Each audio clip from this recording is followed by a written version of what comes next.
Welcome to Networking RX, a podcast devoted to helping business professionals like you enhance your networking skills in order to become more proficient giving and receiving quality business referrals and improving the overall quality of your life and the lives of those around you. The Networking RX podcast is a production of AmSpirit Business Connections, an organization whose mission is to empower business success through networking. I remember right after shortly after the George Floyd incident, I was on somebody's podcast and they asked me a question about, is there racism in small business? And I had to stop and think about it. I really did. Because we were all very hypersensitive. I'm a sample size of one. I was very hypersensitive. I can't speak for other people. And what I came up with was just kind of a metaphor, an example for him, or analogy. I said, if I'm stranded on a deserted island, I'm a white person, a white guy, if you don't know, straight white male. If I'm stranded on an island with a black man, a Jewish man, and a Muslim, I don't care. We need to work together to survive. And it really doesn't matter to me who is what, who believes what. We need to all work together to survive. And I liken that to small business, and that really small business is all about survival. It's survival day to day. And to be honest, I don't care about the color of somebody's skin. I just need a job done. My life insurance agent is black. My financial planner is white. People who work on my house it's just, I don't care. And it's the same thing with respect to people in the organization. I just, come on in. It's welcome for everybody. So with that backdrop, I have with me today, Vanessa Sutton, and I've known Vanessa for 10 plus years now. And Vanessa has been a realtor for going on 30 some years. How many years? 40. 40. Okay, there we go. And Vanessa's a black woman, and I've been in chapters and heard presentations from Vanessa talking about how it was, well, maybe how it still is. And I've been very candid with her that, as a white guy, I don't see these things, and I'm not dumb that they're not there. But when she tells me stories, it's like, oh my gosh, really? And I'm flabbergasted by that. And in a way, it's very inspiring what has been happening in the black community with respect to real estate. I'm not talking in the last 2 years.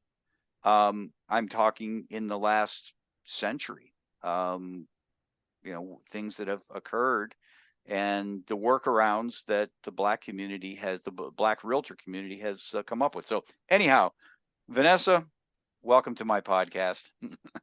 Well, thank you, Frank. I guess let's start out by giving us your story. I know you didn't start out as a realtor. You were a police officer. You were involved in law enforcement, I believe. Well, I wanted to be a police officer. And my mother cried her eyes out. So I decided maybe I need to go with another path. She was really upset about it because I was a 21-year-old widow. And when I came back to Columbus, where I grew up at, she knew that being a single mom, that I should have a little bit different viewpoint when it came to employment. And I was a homeowner the first time. I was about 19, 20 years old when I became a homeowner, but my husband and I purchased. And I looked at what a realtor did at that time. I was very intrigued, and I thought that was something I wanted to do. But when the realtor explained to my husband and I how much work and all the hours and all the things that you have to do, at that time, he decided that was not a good idea because we had a very, very young baby at the time, and trying to handle that responsibility when we didn't have any family that was in the area that we lived, it would be very hard to try to juggle it all. So I put that dream aside, and when I moved back here to Columbus, I picked up that thought process again.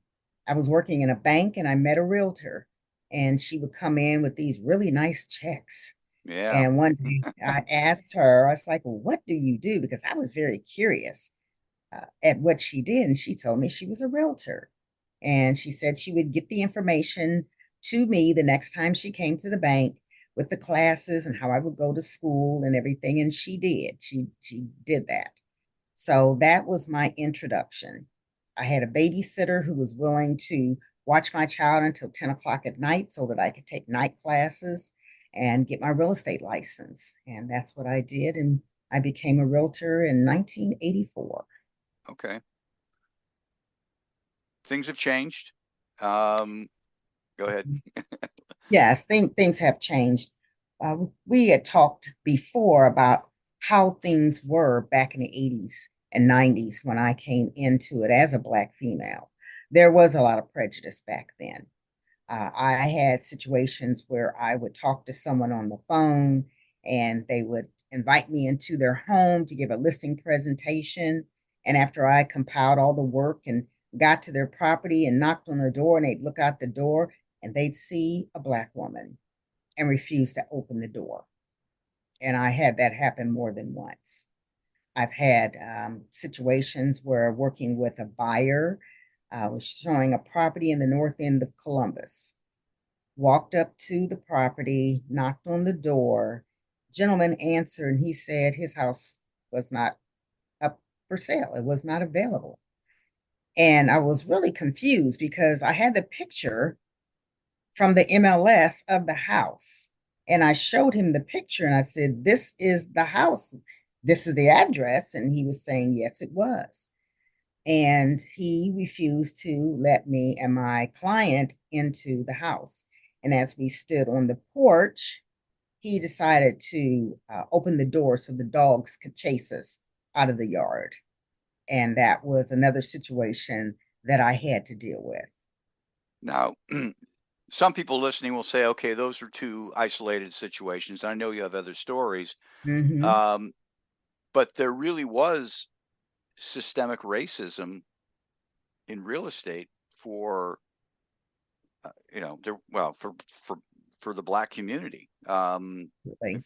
you want to kind of talk about how Absolutely. the realtors got going, and I love this story because it's almost like, okay, you're not going to let us play with you, Mm-hmm. you know, we're going to create our own game. That's how I Yes, looked at it.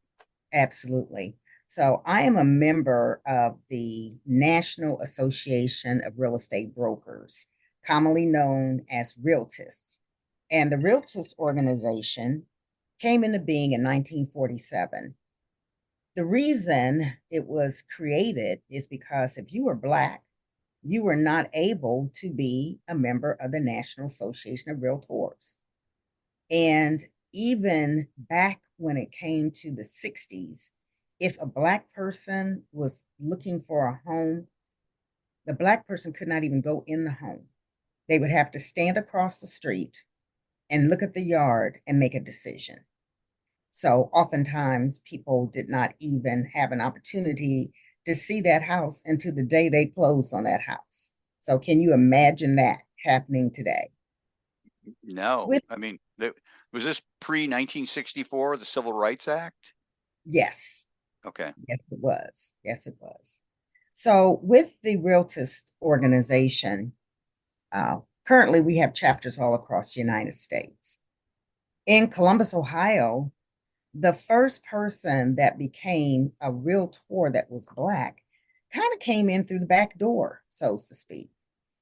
One of the rules, which is still a rule today, is if the broker is a member of the National Association of Realtors, all agents underneath that broker has to become members also.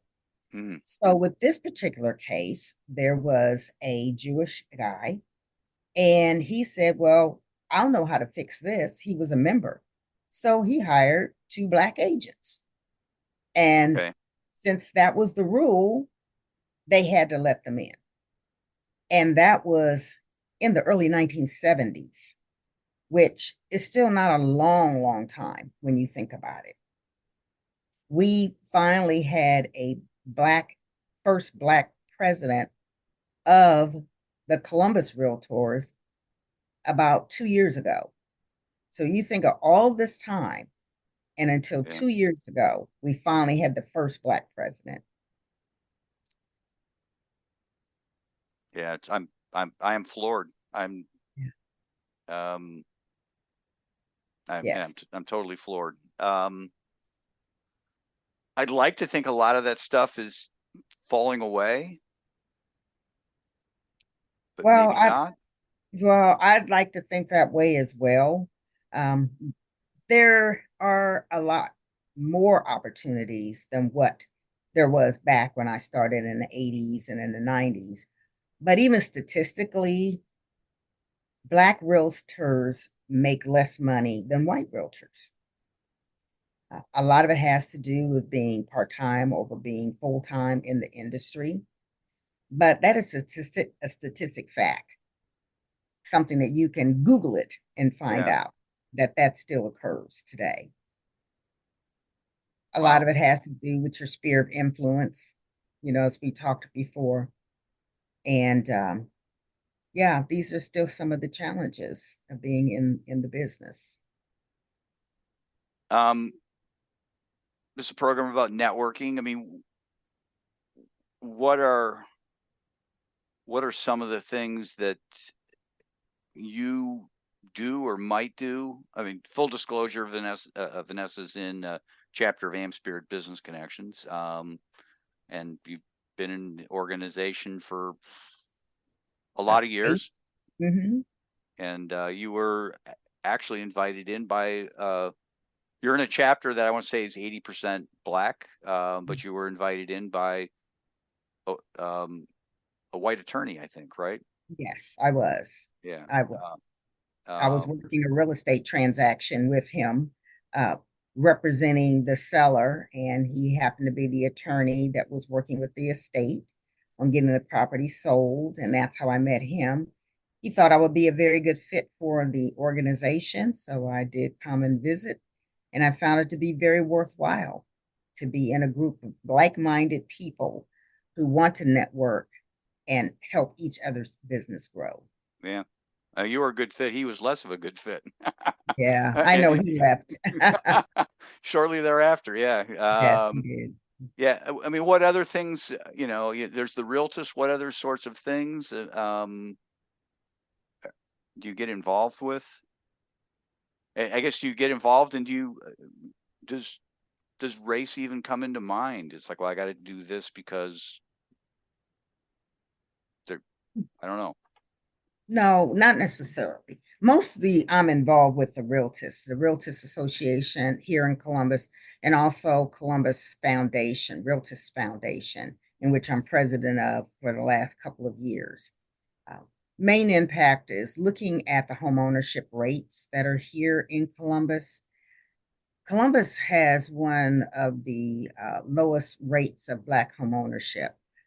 Right now, it's about 33% of Black people that own a home, Mm, 33%. And when you look at that versus non-minority or white home ownership is at 69%. Huge disparity. That's one of the reasons why I opened my company, Affordable Real Estate, and one of the reasons why I push for home ownership, not just for minorities alone, yeah. but for everyone who deserves to buy a home or want to own a home. These are the individuals that I really want to push. These days, there are so many myths when it comes to home ownership. And one of the greatest myths for most minorities is they still think you need to have 20% down to purchase a home. Yeah. And that is not the case. There are 100% mortgage products that are out there. And a lot of the banks have been challenged to help improve the home ownership rates with a lot of down payment assistance and closing cost assistance programs and grants. There are grants available right now up to $25,000 as long as the person is a minority, Black or brown individual, Mm-hmm. and if they are buying in what they call an MMT, which is a mostly majority income tract. And a lot of people, when they hear that, they think, oh, they're just trying to group us in this neighborhood or that neighborhood. Well, basically, it's just based on if a neighborhood is 50.01% or more minority, that would qualify. And that could be areas that are $300,000, $400,000, $500,000 areas. So it's not where we're just trying to pigeonhole people into a certain community. When it comes to Black home ownership, one of the things that you may or may not have heard about is called appraisal bias. And with appraisal bias, there were some situations where an appraiser would come into a Black neighborhood and they would devalue that home versus in a white neighborhood. Oh, really? So, yes. And that was something that people used to think was a myth, and it is not. There was a situation where a family, and excuse me, I can't recall exactly where it was at here in the United States. They had an appraiser come into their home and appraise it. They had their pictures up on the wall. They let the appraiser in the house. And when they got the appraisal back, it was drastically lower than the other homes that were in this same neighborhood. So they decided to do a test. They Oh boy. applied. I They can see this applied at coming. another, yes, applied at another institution. Right. They asked their friends who were white to be at the home and let the appraiser in the door. Oh They my God. removed everything, every picture, anything that would associate with being a Black individual. When that appraisal came back, it was significantly higher than what it was when they were there at their own home. And that has continued to happen. Most appraisers are white, older, more gentlemen than female. Yep. And this is something that occurs.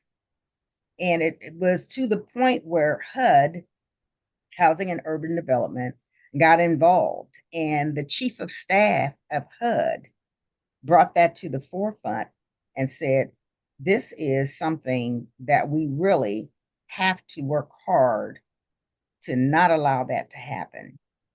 You know, typically the value of homes in the United States for a Black person is $291,000 average price.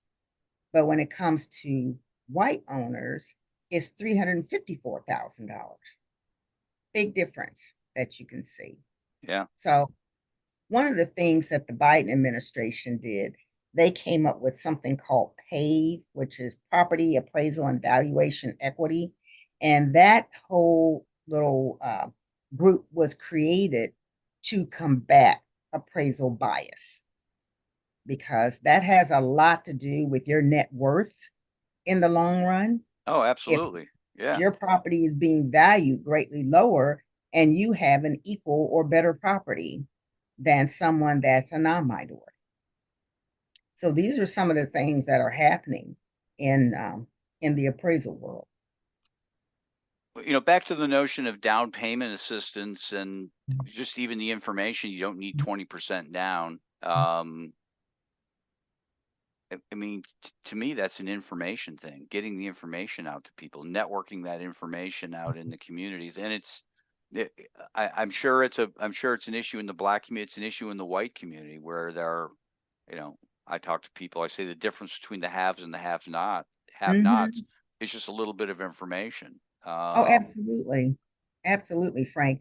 I always, when I give a home buyer seminar, I always give an illustration on when a person is preparing for a vacation versus preparing to purchase a home. And when they're wanting to go on this wonderful, once in a lifetime vacation, they plan a year out.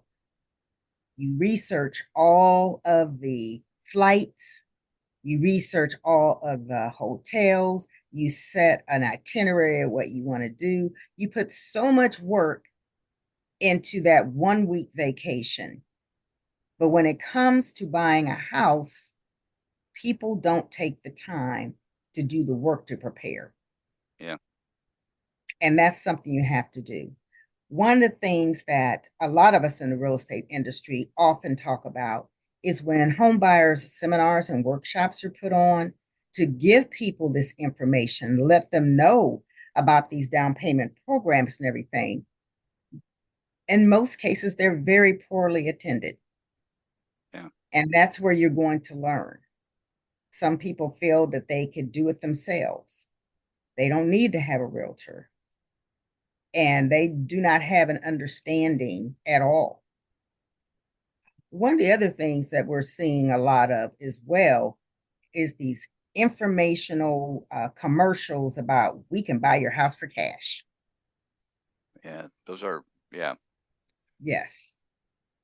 Not Those are, really the best thing to do unless you're getting some serious information ahead of time. Because what they're not saying is, I can buy your house for cash and no, you don't have to use a realtor, but I'm going to be paying you maybe 30% less than what your house is actually worth. Well, if you had a realtor, and yes, you may have to pay a compensation to the realtor, but in most cases, you're going to be further ahead with cash in your pocket in the long run. have those, we'll call them pariahs, or those outfits, have they been targeting Black communities? Is there statistics on that? I don't know. Yes, I don't have any statistics available. However, just from my own professional opinion, when I see certain neighborhoods that are being targeted, like in Columbus, Linden is one of those neighborhoods. And if I get a listing in Linden, I am inundated with cash investors. And yes, they are making improvements in the area, but it's getting to the place where, like Brighton Road was years ago, when it was predominantly a Black community. The houses were gentrified, and now most people can't even afford to live in their own neighborhood, because as these prices continuously goes up, guess what else is going to go up? Property values. Yeah. And when property values go up, property taxes go up. Yeah. And they go up to the point to where someone that may have lived in that house for 50 years and they can no longer afford the taxes on the house that they've owned for years and may be forced to sell because they can't afford it anymore. Yeah. Yeah. And that's, well, that was, what was it out in California?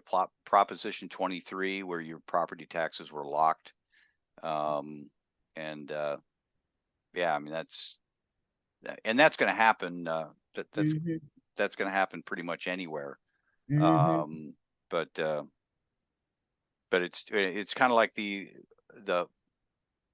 what are those shows where they come in and like those makeover shows. yes, thank you. The extreme makeover shows. They'll come in and yeah, look what we did for this family. Well, you just screwed the family. They can't afford to live here now. Exactly. That happened to the one that was done here in Whitehall years Yeah. ago. Yeah, you They can't went, afford to insure it. You can't afford to do anything. exactly. They were giving tours for income Oh my God. at one point. I don't know if the same family owns it still to this day, but yes, that has a big impact. Yeah. Higher the prices, more the taxes are going to be. Yeah. Well, let's shift gears here a little bit. Let's talk about affordable real estate. I know you have first-time home buyer programs. We're recording here in July, in July, and this probably won't come out until August, or maybe September. I have to check. But you have these things frequently, right? The seminars. Yeah, first-time home buyer seminars, or first time. Yes, we just had one this past Saturday. We don't have our date for the next one. right. We usually like to do them at least 3 or 4 times a year. Okay. To encourage people to come out and learn more about it. Affordable Real Estate is of course, minority female-owned company and has been in existence since 1995. And we just don't sell homes. We do new construction, whether it's custom built homes or production. Your production home would be like an MI home or a DR Horton and so forth. Of course, we work with existing homes. Investment properties, if someone's looking to get into their first investment property, we can assist you with that as well. We also look at commercial properties, sell commercial properties, I should say, and we do commercial leasing. So if someone is a business owner and they're looking for that special spot for them to start their business or relocate to move to another spot, we can certainly represent them with that as well. You're looking to build your team. If there are people out there looking to get into real estate, is that Yes, something? yes, absolutely. We are looking to expand, getting into, and that's a very good segue on getting into the real estate industry. Real estate is not a quick fix, get rich career. A lot of people, I think, have a big misconception. 87 to 90% of all people that get a real estate license do not last within 5 years because there is a lot of competition. Here in Columbus, we have upwards of close to 10,000 licensees here in Columbus. Mm-hmm. I would tend to say that most are part-time in the business. So there's a lot of competition out there. If you are looking to get into a real estate career, you really need to concentrate on the fact that it is a business and you must treat it as a business, not a hobby. And I think a lot of people get into the field with hobby mentality, and that does not do well for you or the people that you're representing at all. There are 4 courses that need to be taken in order to set for your real estate exam. So I would say it's relatively quickly that you can get into the business. But just like with any other career, most of it's on the job training. Yeah. Every transaction is different. Every client situation is different. Every personality is different. Yeah. So you will be as successful as you set your goals to be. Well, it's like the woman who came into the bank and showed you her checks. You were enamored with that. What you don't Absolutely. see on those checks are the dozens of hours for each check Mhm. and the heartache of the ones that she didn't get, right? Exactly. And Absolutely. that's in people look at realtors and think that they make a lot of money, and Yes. they make a lot of money, but they spend a lot of money too. Oh, absolutely. It's a very, very expensive, with the real estate dues for Yeah. everything. I pay double dues because of the realtors and the realtists. Yep. So you got to pay those fees to be in that every year, all your marketing costs and so Yep. forth. And if a person is an agent, depending on what kind of company, whether it's a more traditional real estate company, that commission is split with the broker. Yeah. So it's not like that whole 100% check is going into someone's pocket, including me as the broker and the owner. That does not go straight to my home. I wish it did. Yeah. It does not because, just as any business owner, you have overhead costs that have to be paid in order to continue to operate your business, understandably. Best way to get a hold of you? Email good, or can they get you off your website? Yes, they can get me off my website, which is www.afford-realestate.com. I can be reached on my cell at 614-832-7771. And email is vanessa@afford-realestate.com. I appreciate your time today. I thought I knew everything, but I learned even more. So thank you. You're welcome. Thanks for joining us on the Networking RX podcast. Please put what you've learned into action today and let us know if you have questions, comments, or ideas for future topics. You can email them to us at podcast@amspirit.com. That's AMSPIRIT.com.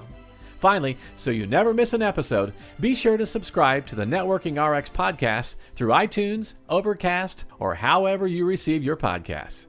Now get out and network with someone. The Networking RX podcast is the copyright production of AmSpirit Business Connection. All rights reserved.